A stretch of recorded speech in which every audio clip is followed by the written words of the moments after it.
இன்றைக்கான எபிசோட் ஸ்டார்டிங்கில் பார்த்தீங்கன்னா அதான் நம்ம போன எபிசோடில் பார்த்த மாதிரி அவங்க பார்வதியோட பையன் வந்து திட்டிகிட்டு இருக்காங்க. எதுக்கு இந்த ஆள் கூடலாம் பழகுறீங்க, யார் இந்த ஆள், எதுக்கு இங்கே வரான் எல்லாம் கேட்டுட்ருக்காங்க. அதுக்கப்புறம் பார்த்திங்கன்னா பார்வதி ஆண்டி வந்து திட்ட ஆரம்பிச்சிட்டாங்க. ஏன்டா நான் இருக்கிறது உனக்கு பிடிக்கலையா, ஃப்ரெண்டாக தான்டா பழகிட்டு இருக்கோன்னு சொல்கிறாங்க.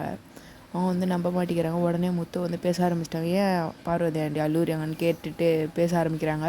உடனே விஜயா தான், நான் தான் வந்து ஃபோன் பண்ணி சொன்னேன், உன் நல்லதுக்காக தான் சொன்னேன், தப்பானாலும் கூட பழகாதுன்ட்டு. அப்புறம் முத்து வந்து பேசுகிறாரு, இவர் நல்லவர் தானே, இவர் எதுவுமே பண்ணதில்லையே அப்படின்னு சொல்லிட்டு இருக்காரு.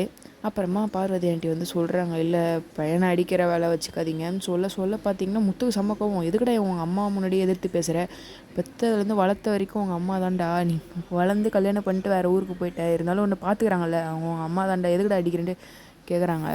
அதுக்கப்புறம் பார்த்திங்கன்னா பார்வதி ஆண்டி, இல்லைடா என் நண்பனாக தானே பழகிட்டு இருக்கோம், அப்படிப்பட்ட பையனை நீ வேணான்னா போயிடுற அப்படின்ட்டு அமுச்சு விட்றாங்க. அப்புறம் விஜயா வந்து, நீ ஒரு நல்ல ஃப்ரெண்டாகவே இல்லை, நீனும் போயிடுன்ட்டு அமுச்சு விட்றாங்க. அப்புறமா முத்து மீனா தான் கடைசியில் இருக்கிறாங்க. அதுக்கப்புறமா விஜயா வீட்டுக்கு வந்து அழுவ ஆரம்பிச்சிட்டாங்க. பார்வதி என்னை விட்டு போயிட்டா, என்னை வந்து வேணான்னு சொல்லிட்டா அப்படின்ட்டா. அதை வந்து ஒப்பாரி வச்சுட்டு இருக்கும் போது மனோஜ், ரோஹிணி, ஸ்ருதி, ரவி எல்லோரும் வந்துட்டாங்க. அப்புறமா முத்து மீனாவும் வந்துட்டு, என்ன நடக்குது இங்கே, அவங்க அப்பா வந்து டவுட்டாக கேட்குறாரு. அதோட இந்த எபிசோட் முடியுது. மறக்காமல் சேனலை சப்ஸ்கிரைப் பண்ணிடுங்க, லைக் பண்ணிடுங்க, ஷேர் பண்ணிடுங்க. நெக்ஸ்ட் வீடியோவில் பார்க்கலாம். Bye by.